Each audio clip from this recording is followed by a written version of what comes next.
Und zugeschaltet ist jetzt Anton Hofreiter. Er ist für die Grünen Vorsitzender im Europaausschuss. Ich grüße Sie. Hallo, herzlich willkommen. Vielen Dank und guten Tag. Hofreiter, mit welchen Gefühlen blicken Sie denn jetzt auf diese laufende US-Wahl? Welche Konsequenzen, wir haben es im Beitrag schon gehört, erwarten Sie je nach Wahlausgang für die EU, aber auch für die Ukraine? Ich glaube, unabhängig vom Wahlausgang müssen wir in Europa deutlich mehr tun für unsere eigene Sicherheit. Denn es kann einfach nicht sein, dass, wenn es in einem der reichsten Regionen der Welt, nämlich Europa, ein Sicherheitsproblem gibt, wie gerade jetzt der Krieg Russlands gegen die Ukraine, dass das Einzige, was vielen europäischen Politikern einfällt, ist zu fragen, was macht Washington? Ich glaube, bei der Wahl von Harris wird es so ähnlich weitergehen wie bisher. Für den Fall, dass Trump gewählt wird, ist es absolut unvorhersehbar, was passiert. Es kann sein, dass die Unterstützung stärker wird, dass sie schwächer wird, dass es sich einfach über die Europäer oder Zelensky persönlich ärgert und ganz was anderes macht. Ich glaube, dann ist es einfach absolut unplanbar. Wenn Sie sagen, wir müssen so oder so unabhängig vom Wahlausgang mehr tun, warum hat es denn dann die EU versäumt, während oder zumindest kurz nach der ersten Präsidentschaft von Donald Trump ihre Hausaufgaben zu machen in puncto mehr Unabhängigkeit, mehr Sicherheit? Damals gab es ja auch den Krieg in der Ukraine noch nicht. Ich glaube, auf der einen Seite hat man es versäumt, weil sich wenige vorstellen konnten, dass überhaupt noch mal die Gefahr besteht, dass Trump zurückkehrt. Dann des Weiteren hat man sich nicht die Konsequenzen klar gemacht. Dann, wie Sie schon gesagt haben, gab es erstmal den Krieg in der Ukraine nicht und dann, weil die Europäische Union, die ja vor allem ihre Mitgliedstaaten sind, eine ganze Reihe von Problemen haben. Frankreich kämpft massiv mit internen Problemen.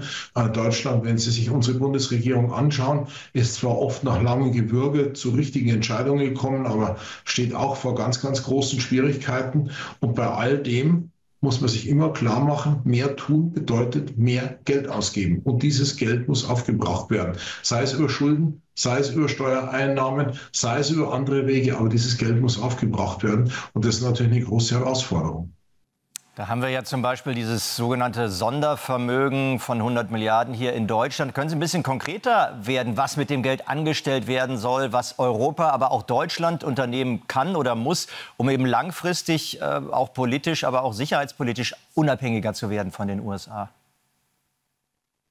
Wir brauchen Investitionen in unsere Infrastruktur. Sie müssen sich klar machen für die sogenannte Military Mobility, also kriegsrelevante Brücken, sind in Deutschland über 4.000 nicht mehr in der Lage, 100 Tonnen abzulasten, was einfach schwierig macht, dann militärisches Gerät zu verschieben. Wir brauchen eine bessere Cyberabwehr. Wir brauchen einfach auch mehr militärische Ausrüstungsgegenstände. Wir brauchen eine deutlich engere Zusammenarbeit auf europäischer Ebene. Da wird sehr, sehr viel Geld verschwendet, indem jedes europäische Land mit seinem kleinen Budget eine eigene Lösung macht. Also deutlich engere Zusammenarbeit. Das wäre eine ganze Reihe von Punkten, die dann notwendig wären. Das sind schon konkrete Punkte. Nun sind Sie ja für die Grünen Vorsitzender im Europaausschuss, waren lange auch Grünen-Chef. Wie kommen Sie denn da in Ihrer eigenen Partei durch mit den Forderungen nach deutlich mehr Geld und Ausgaben für die Verteidigungspolitik? Das machen ja nicht alle mit, oder? Ich muss sagen, zu meiner auch gewissen Hinsicht Überraschung sind, wenn man die Umfragen glauben mag, die Anhänger von Bündnis 90 Die Grünen, diejenigen, die am klarsten und deutlichsten stehen für die Unterstützung der Ukraine. Und es gibt natürlich keine Begeisterung. Ich bin auch selber nicht begeistert davon, dass wir viel über militärische Ausrüstung, über Waffen sprechen. Aber am Ende gibt es die Einsicht, es ist notwendig, denn wir wollen ja, dass der Krieg und das Sterben in der Ukraine aufhört.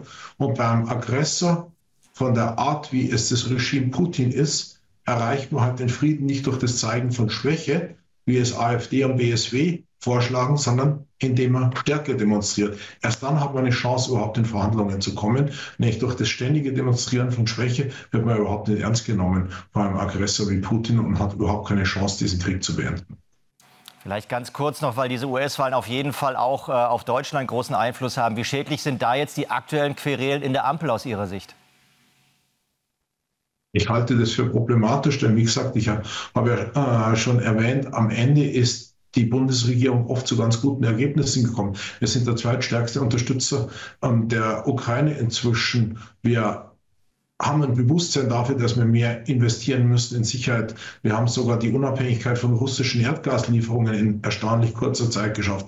Aber der Weg dahin ist oft ein solches Gewürge, dass einfach das wirklich niemand mehr sehen will, auch die Beteiligten nicht mehr. Deshalb, die Ergebnisse sind oft besser, als man denkt, aber über den Weg ist es ein Riesenproblem. Es kommt halt nicht nur am Ende auf die Ergebnisse, sondern auch der Weg muss stimmen. Und da ist das, was gerade im Moment passiert, einfach hochproblematisch. Denn wir sind das mächtigste Land innerhalb der Europäischen Union. Und dafür brauchen wir ein Bewusstsein, dass wir in so schwierigen Zeiten sich einfach auch eine andere Performance, also ein anderes Auftreten ist einfach schlichtweg notwendig. Herr Hofreiter, ich danke Ihnen für Ihre klaren Worte. Das Wort Gewürge haben aber Sie gesagt. Dankeschön für Ihre Zeit. Ich danke Ihnen.